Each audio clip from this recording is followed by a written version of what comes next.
Hi, in today's lesson we'll be looking at a rock and roll riff in A. We're going to be using one finger to keep it as simple as possible. We'll be playing two strings at once. You can either use a pick, which I'll be doing, or you can play with your thumb. Let's have a listen.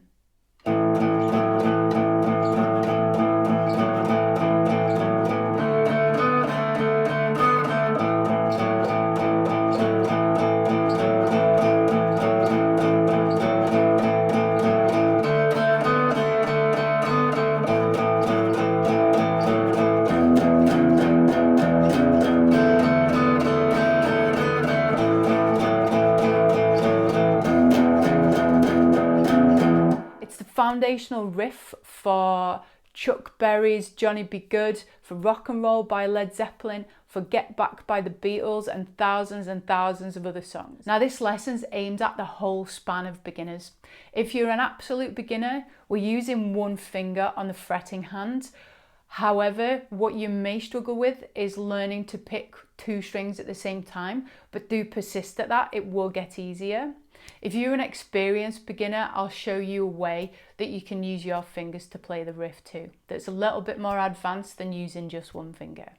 Here we go. Now this riff has three different positions. Position 1 has the root note on the A string. So I'm going to place my first finger on the 2nd fret of the D string, and with my pick or thumb, if you're playing with your thumb, strum the A string and the D string at the same time. So this is then played separately, but we want them at the same time. So as we follow through this riff, I have 2 down strums on that first position. I then move my first finger to the 4th fret of the D string and play that once. Both strings again, strum them once. I then move down to the 2nd fret again and play them once. So if I slow that down,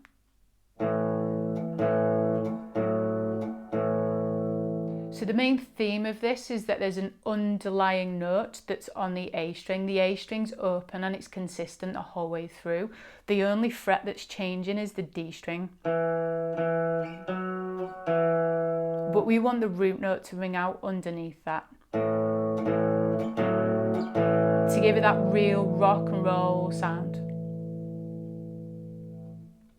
The amount of times we play this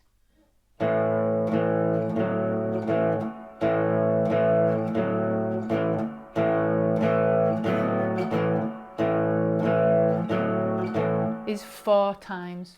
For position 2, we want our root note on the D. So we move our first finger from the D string to the G string, 2nd fret still, and with our picking hand we move from the A string down to the D string. So now in our strum we're going to be isolating the D and the G string. So we're going to play those at the same time. Again, take time to judge how hard of a strum you need to make in order to just hit those 2 strings. We're going to play the same pattern, but we're only going to do it twice.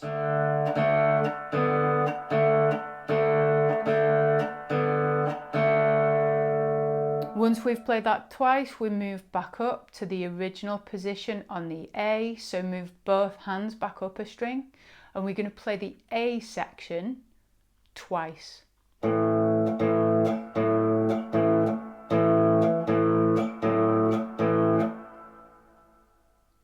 We're then going to repeat all that again.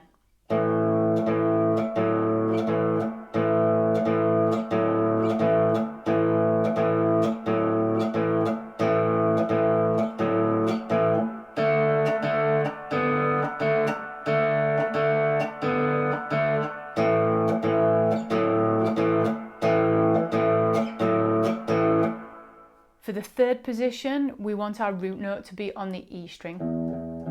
So we're going to bring our finger up to the A string 2nd fret, and our pick is going to come to the top and play the E string and the A string. Again, isolating those 2 strings.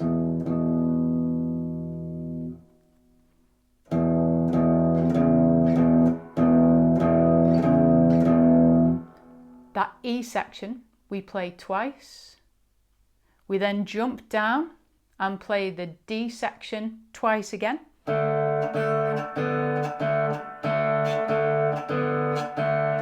We jump up one string and we play the A section twice.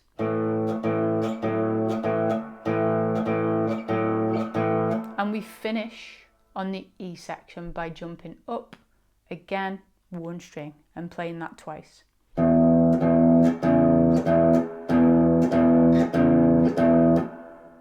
A slow playthrough.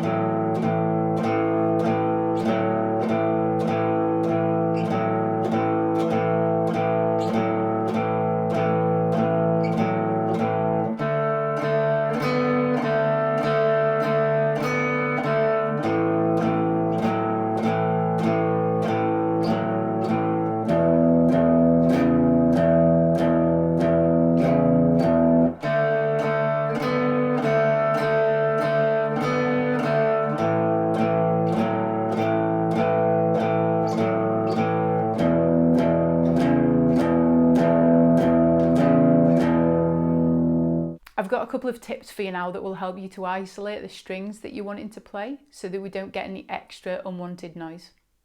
Tip number 1 relates to the fretting hand here. Now I'm making an assumption that you already understand where to position your fingers on the fret. If you don't know that yet and you're getting a buzzing sound, then click on the video link here to learn how to eliminate string buzzing while you're playing. So that being assumed, our fingers are in the right position, the guitar's in full working order. What we want to do now, because we're isolating 2 strings to play, we're isolating the A string and the D string. We want to make sure no other strings ring out. So what I like to do is press my D string down with my finger on a slight arc. So you can see there's a slight arc shape there. And what that enables me to be able to do is to rest that finger very lightly on the G string underneath the string that I'm pressing down. So it creates a muted sound. It controls the string, which means when I strum, if I strum by accident more than those 2 strings, that G string's not going to ring out as well. You can do that in each different position. So the one that you're pressing down, press down, but the string that comes underneath it, mute it. Tip number 2 relates to the picking hand, whether that's with your thumb that you're playing this or with a plectrum that you're playing this. Now, in order to control what strings you hit, you have to get precise about how big movements you're using when you're strumming. So if we're just playing 2 strings, you need to get a sense of the distance between those 2 strings. So start off doing that really slowly, maybe play one string then the other, get a real sense of where they are in relation to your arm and your hand and your wrist, and just really slowly build up just a small movement so that you just hit the 2 strings that you want, and practice that in one position till you can get that. So using the one finger for this riff on the fretting hand enables you absolute beginners to navigate your way through this riff.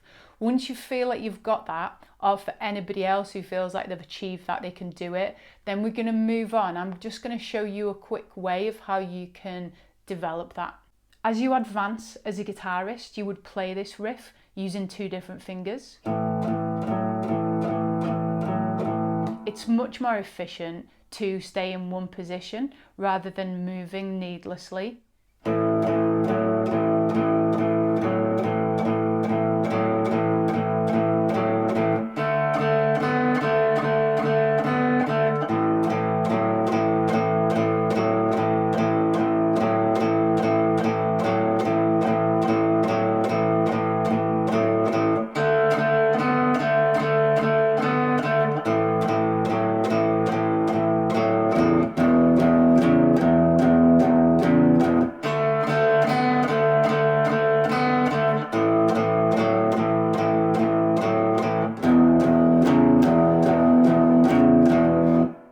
enjoyed today's lesson.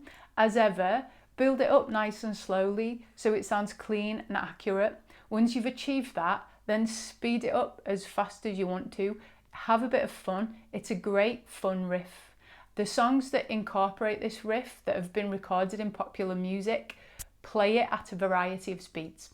So have some fun. While your guitar's out, why don't you have a go at this lesson here? And I'll see you next week. Bye bye.